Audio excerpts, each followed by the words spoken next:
प्राकृत प्रशिक्षण YouTube channel में आप सभी का स्वागत है। आज के इस वीडियो के माध्यम से हम सभी श्रमण संस्कृति संस्थान के द्वारा आयोजित श्रमण संस्कृति सम्यक ज्ञान प्रतियोगिता के फरवरी माह के पहले प्रश्न पत्र के सभी उत्तर 6 ढाला ग्रंथ के चौथे से छठी ढाल के अंतर्गत उत्तर देखेंगे। आपके सामने एक एक प्रश्न आएगा और उस प्रश्न का उत्तर 6 ढाला से हम कैसे प्राप्त करते हैं ये भी आपको देखने और समझने को मिलेगा। चलिए प्रारंभ करते हैं। प्रश्न क्रमांक 1, 6 ढाला के अनुसार निम्न में से कौन सा कथन असत्य है? यहां 4 ऑप्शन दिए गए हैं। ए, सम्यक दर्शन के साथ ही सम्यक ज्ञान उत्पन्न होता है। हमको ये देखना है कि इन 4 ऑप्शन में से असत्य यानी गलत ऑप्शन कौन सा है। चौथी ढाल में देखिएगा, पहला छंद, उसकी तीसरी लाइन है सम्यक साथ ज्ञान होय। सम्यक दर्शन के साथ ही सम्यक ज्ञान उत्पन्न होता है। ये वाला तो कथन सत्य है क्योंकि सम्यक दर्शन के साथ होता है। सम्यक साथ ज्ञान होए, सम्यक के साथ ही ज्ञान होता है। दूसरा ऑप्शन, सम्यक दर्शन के बाद ही सम्यक ज्ञान उत्पन्न होता है।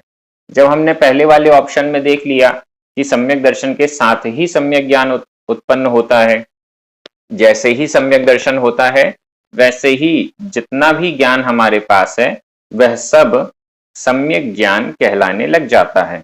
तो इस दृष्टि से दूसरा ऑप्शन, सम्यक दर्शन के बाद ही सम्यक ज्ञान उत्पन्न होता है, यह ठीक नहीं लग रहा है। तीसरा ऑप्शन, सम्यक दर्शन को सम्यक ज्ञान का कारण कहा गया है। इसको भी हम देख लेते हैं पहले छंद में ही और नीचे चलिए। सम्यक कारण जान ज्ञान कारज है सोई। यहां पर कह रहे हैं सम्यक यानी सम्यक दर्शन को कारण जानो और ज्ञान यानी सम्यक ज्ञान कारज है सोई, उसका कारण कारज यानी कार्य है। सम्यक दर्शन कारण है और सम्यक ज्ञान कार्य है। तो इस दृष्टि से जो तीसरा ऑप्शन है, सम्यक दर्शन को सम्यक ज्ञान का कारण कहा गया है, यह भी एकदम सही है। चौथा ऑप्शन, सम्यक ज्ञान को सम्यक दर्शन का कार्य कहा गया है, तो यह भी सही है क्योंकि ज्ञान कारज है, ज्ञान सम्यक ज्ञान कार्य है। तो इस दृष्टि से ए, सी और डी ये तीनों कथन तो सत्य हैं, लेकिन बी, सम्यक दर्शन के बाद ही सम्यक ज्ञान उत्पन्न होता है, यह कथन असत्य है। तो इस प्रश्न का हमारा उत्तर हुआ बी, सम्यक दर्शन के बाद ही सम्यक ज्ञान उत्पन्न होता है। दूसरा क्वेश्चन, तास ज्ञान को कारण, इस पंक्ति में तास शब्द का क्या तात्पर्य है? और इसके 4 ऑप्शन दिए गए हैं। चौथी ढाल के 6वें छंद में हम पहुंचते हैं तो वहां पर तीसरी पंक्ति, तास ज्ञान को कारण स्वपर विवेक बखानो। यहां पर 4 ऑप्शन जो दिए हैं, त्रास, त्रस, इस, उस। यहां पर तास ज्ञान को कारण, तास का मतलब हुआ उस ज्ञान का कारण। तास यानी उस, जिस ज्ञान की सम्यक ज्ञान की चर्चा चल रही है, तास ज्ञान को कारण, उस ज्ञान का कारण स्व पर विवेक बखानो, स्व और पर का विवेक कहा गया है। स्व और पर का विवेक होने से उस यानी सम्यक ज्ञान का वो कारण बनता है। तो यहां पर तास शब्द का सही अर्थ हुआ उस। हमारा अर्थ उत्तर है डी, उस। तीसरा प्रश्न, समस्त द्रव्यों के अनंत गुणों और उनकी अनंत पर्यायों को एक ही समय में किस ज्ञान के द्वारा जाना जाता है? ये तो बहुत सरल प्रश्न हो गया। इसके 4 ऑप्शन हैं, मति ज्ञान, श्रुत ज्ञान, अवधि ज्ञान और केवल ज्ञान। इसका उत्तर भी चौथी ढाल में हमको प्राप्त हो रहा है। तीसरे छंद में देखिए पहली लाइन, सकल द्रव्य के गुण अनंत पर जाय अनंता, जाने एकई काल प्रकट केवली भगवंता। केवली भगवंता, केवल ज्ञानी भगवान एक ही काल एक ही समय में सकल द्रव्य के अनंत गुणों और पर्यायों को जाने जानते हैं, इसलिए वे सर्वज्ञ कहलाते हैं। तो हमारा इस प्रश्न का सही उत्तर हुआ डी, केवल ज्ञान। चौथा प्रश्न, श्रावकों के 12 व्रतों के कुल खाली स्थान अतिचार होते हैं। मतलब श्रावक के जो 12 व्रत हैं उनकी अतिचार कितने हो सकते हैं, जिनका वर्णन यहाँ पर ग्रंथों में किया गया है। 4 ऑप्शन है, ए 30, बी 40, सी 50 और डी 60। हमने यहाँ पर छठाला में देखा है कि 12 व्रतों की चर्चा की गई है और इन 12 व्रतों के बारे में जब 14वां छंद अंतिम छंद है, 12 व्रत के अतिचार पन पन न लगावे, इस पंक्ति का अर्थ जब हम करेंगे तो स्पष्ट हो जाएगा। 12 व्रत के अतिचार, 12 व्रतों के अतिचार हैं, कितने हैं? पन पन यानी 5-5। इन 5-5 अतिचारों को श्रावक नहीं लगाता है या नहीं लगाना चाहिए। 12 गुणित 5 कितना हो गया? 12 गुणित 5 मतलब 60। श्रावकों के 12 व्रतों की कुल 60 अतिचार होते हैं। यहां हमारा सही उत्तर है डी 60। 5वां प्रश्न, छह ढाला के अनुसार सही क्रम पहचानिए। अब हमको देखना है कि इसमें क्रम सही कौन सा है। 4 ऑप्शन दिए गए हैं, अनित्य भावना, अशरण भावना, धर्म भावना, लोक भावना। ये पहला ऑप्शन है। अब इसमें सबसे सरल तो यही है, 5वीं ढाल में इन 12 भावनाओं का वर्णन है। उन 12 भावनाओं का नाम आप क्रमशः लिख लीजिए और उसके बाद फिर इनका क्रम देखिए इन ऑप्शन में, तो अपन को समझ में आएगा कि किस ऑप्शन में गलत कर दिया गया है। पहला ऑप्शन है अनित्य भावना, अशरण भावना। ये तो सही है कि अनित्य भावना के बाद अशरण भावना आती है। धर्म भावना, लोक भावना, ये गलत हो गया क्योंकि लोक भावना पहले आती है और उसके बाद धर्म भावना आती है, तो यह क्रम तो सही नहीं दिख रहा है। दूसरा, अन्यत्व भावना, संसार भावना, संवर भावना और धर्म भावना, इसको भी हम देखते हैं। यहाँ पर अन्यत्व भावना के बाद संसार भावना लिखी है, लेकिन क्रम है पहले अनित्य भावना, फिर अशरण और फिर संसार, और उसके बाद फिर एकत्व भावना और अन्यत्व भावना, ऐसा क्रम है। तो यहाँ पर यह भी गलत हो गया, अन्यत्व भावना पहले लिखी है फिर संसार भावना लिखी है, तो ये क्रम भी गलत है। तीसरा सी, एकत्व भावना, असुचि भावना, निर्जरा भावना, अशरण भावना। अब यहाँ पर अशरण भावना को एकदम अंत में लिखा है, लेकिन अशरण भावना तो दूसरे नंबर पर है, तो ये ऑप्शन भी हमें गलत दिखाई दे रहा है। चौथा ऑप्शन, अनित्य भावना, संसार भावना, बोधि दुर्लभ भावना, धर्म भावना, इसको देखते हैं तो अनित्य भावना सबसे पहले नंबर पर है, दूसरे नंबर पर अशरण, तीसरी संसार, तो ये संसार भावना का भी क्रम अनित्य भावना के बाद ठीक दिख रहा है। बोधि दुर्लभ भावना और धर्म भावना एकदम अंत में है, 11वें नंबर पर बोधि दुर्लभ भावना और 12वें नंबर पर धर्म भावना, तो यह क्रम ठीक लग रहा है। इस प्रश्न का उत्तर हुआ डी, अनित्य भावना, संसार भावना, बोधि दुर्लभ भावना और धर्म भावना। प्रश्न क्रमांक 6, एकत्व भावना के अंतर्गत यह चिंतन नहीं किया जाता है। एकत्व भावना का वर्णन हमको मिलेगा 5वीं ढाल में, उसका हम छंद निकाल लेते हैं। 6वां छंद है, शुभ अशुभ कर्म के फल जेते, भोगे जी एक ही तेते, सुतदारा होए नसीरी, सब स्वार्थ के हैं भीरी। अब इसके ऑप्शन देख लीजिए। हमें ये देखना है कि एकत्व भावना में ऐसा चिंतन, कौन सा चिंतन है जो नहीं किया जाता है। पहला ऑप्शन, शुभ कर्मों का फल अकेले भोगना पड़ता है। शुभ अशुभ कर्म फल जेते, भोगे जी एक ही तेते, तो यहाँ तो ये ठीक है कि शुभ और अशुभ कर्मों के फल को जीव अकेले ही भोगता है। दूसरा बी, अशुभ कर्मों का फल अकेले भोगना पड़ता है। इसी लाइन से ये सिद्ध है कि अशुभ का फल भी हमें अकेले भोगना पड़ता है। तीसरा, अकेले ही जन्म और अकेले ही मरण करना पड़ता है। तो जन्म और मरण भी, क्योंकि शुभ अशुभ कर्मों के फल अकेले भोग रहे हैं, तो जन्म भी अकेले, मरण भी अकेले, ये सब एकत्व भावना के अंतर्गत हो गया। चौथा ऑप्शन, इंद्रिय सुख प्राप्ति के लिए तप करना पड़ता है। अब ये वाला वर्णन एकत्व भावना में नहीं है कि हमें इंद्रिय सुख प्राप्त करना है तो तप करना पड़ेगा, तो ये एकत्व भावना के अंतर्गत नहीं है। इस प्रश्न का सही उत्तर है डी, इंद्रिय सुख प्राप्ति के लिए तप करना पड़ता है। सातवां प्रश्न, षटकाय जीव के जीवों के 6 भेदों में नहीं है। इसके 4 ऑप्शन हैं, जल कायिक, वायु कायिक, स्थावर कायिक और त्रस कायिक। ये तो बहुत सरल प्रश्न है।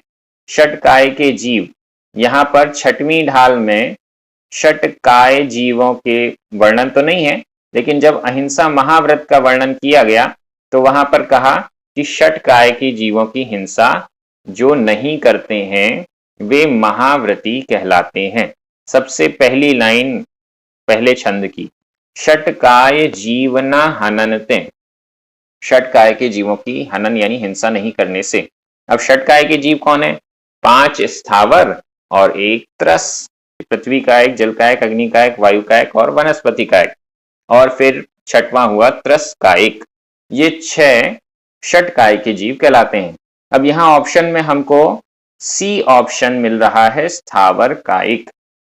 ये कोई नाम नहीं है, जल कायिक तो है, वायु कायिक भी है और त्रस कायिक भी है, लेकिन स्थावर कायिक ये कोई नाम षटकाय के जीवों में नहीं आता है। इस दृष्टि से इस प्रश्न का उत्तर है सी, स्थावर कायिक।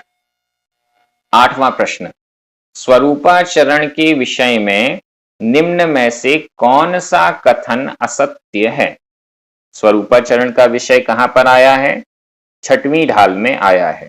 6वीं ढाल में जहां पर मुनियों के महाव्रतों का, 28 मूल गुणों का और फिर उत्तर गुणों का वर्णन हो गया, उसके बाद कहा गया है सुनिए स्वरूपाचरण। अब इसके बाद स्वरूपाचरण के बारे में सुनिए। 7वें छंद में आपको मिल रहा है, यो है सकल संयम चरित्र। ये इस प्रकार से सकल संयम चरित्र का वर्णन हुआ। सुनिए स्वरूपाचरण। अब इसके आगे स्वरूपाचरण के बारे में, स्वरूप में आचरण कैसा होता है उसके बारे में सुनिए। तो यहां पर 7वें छंद से लेकर और 10वें छंद तक स्वरूपाचरण का वर्णन है। इन सबको अच्छे से पढ़ेंगे तब जाकर हमें इस प्रश्न का उत्तर मिल पाएगा। पहला ऑप्शन ए, गुण और गुणी का भेद अनुभव में नहीं आता है। देखिए 8वें छंद की 4थी लाइन, गुण गुणी ज्ञाता ज्ञान गेय मझार कछु भेद न रहियो। जब अपने स्वरूप में मुनि महाराज लीन हो जाते हैं तो गुण और गुणी का भेद उनके अनुभव में नहीं आता है। दूसरा, ज्ञाता ज्ञान और ज्ञेय का भेद अनुभव में नहीं आता है। यह भी हमें इसी लाइन से मिल रहा है, ज्ञाता ज्ञान ज्ञेय मझार कछु भेद न रहियो। ज्ञाता ज्ञान और ज्ञेय का अनुभव भी उन्हें अपने जब स्वरूपाचरण में होते हैं तब नहीं आता है। तीसरा, प्रमाण नय और निक्षेप का आश्रय बना रहता है। यहां 10वें छंद की पहली लाइन, प्रमाण परमाण नय निक्षेप को न उद्योत अनुभव में दिखे। इस लाइन के अनुसार जब मुनि महाराज अपने स्वरूप में लीन रहते हैं, स्वरूपाचरण में लीन रहते हैं, तब उनको प्रमाण नय और निक्षेप का उद्योत यानी प्रकाश भी अनुभव में नहीं दिखता है। इसका मतलब हुआ कि वे जो भी अनुभव कर रहे हैं वो प्रमाण नय और निक्षेप के प्रकाश में नहीं कर रहे हैं। उनके अंदर प्रमाण नय निक्षेप का कोई आश्रय नहीं रहता है, कोई आधार नहीं रहता है। यहां जो हमारा तीसरा ऑप्शन है वो गलत है। मतलब ये कथन सत्य नहीं है, असत्य है। चौथा ऑप्शन देख लेते हैं, आत्मस्वरूप के अतिरिक्त अन्य भाव का अनुभव नहीं होता है। अब ये ऑप्शन तो सही है, क्योंकि जब मुनि महाराज आत्मलीन हुए, स्वरूपाचरण में लीन हुए, तो उन्हें अन्य भाव अनुभव में दिखाई नहीं देता है। यहां पर उसकी पंक्ति भी दी गई है।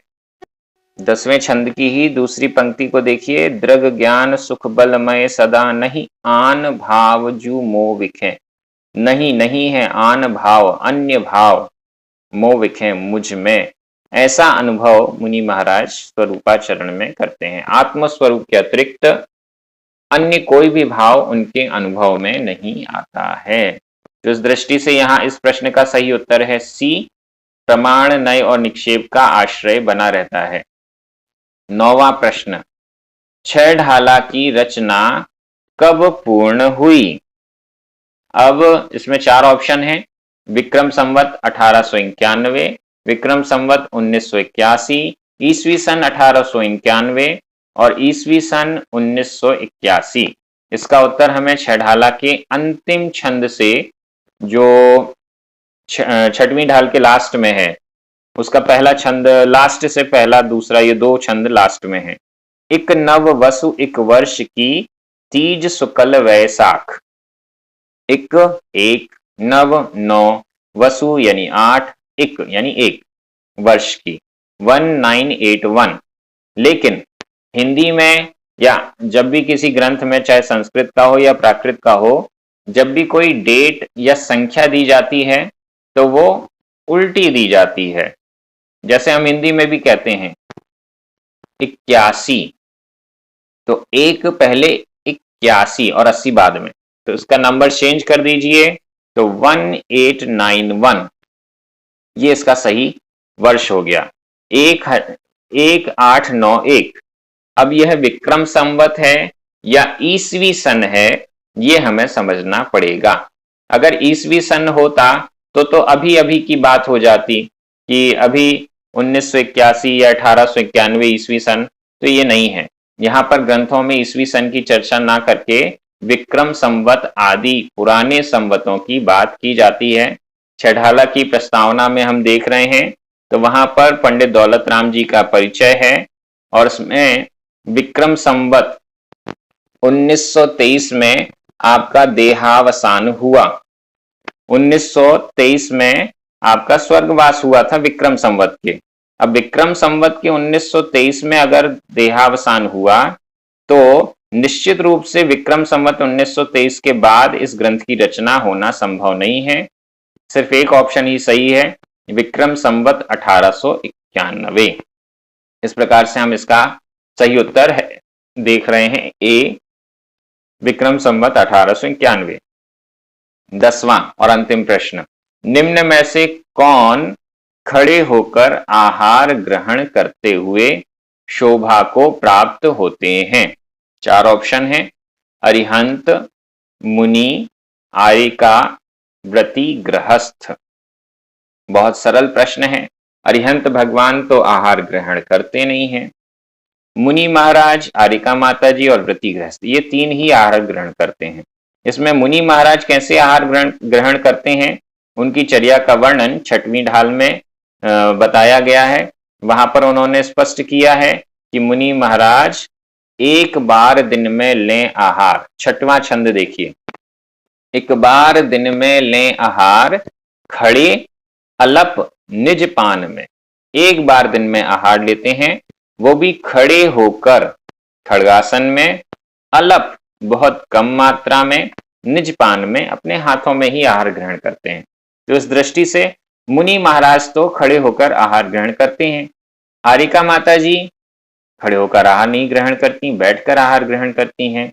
व्रती गृहस्थ हम सभी खड़े होकर आहार करेंगे तो अच्छा नहीं लगता है, बैठकर ही आहार ग्रहण करते हैं। सिर्फ मुनि महाराज हैं जो खड़े होकर आहार ग्रहण करते हैं। तो इस प्रश्न का सही उत्तर है बी, मुनि। इसके आगे भी जो आगे के प्रश्न पत्र हैं, उन सब के उत्तर आपको इस चैनल में मिलेंगे। चैनल को सब्सक्राइब जरूर करें, सभी को शेयर भी करें। जय जिनेंद्र।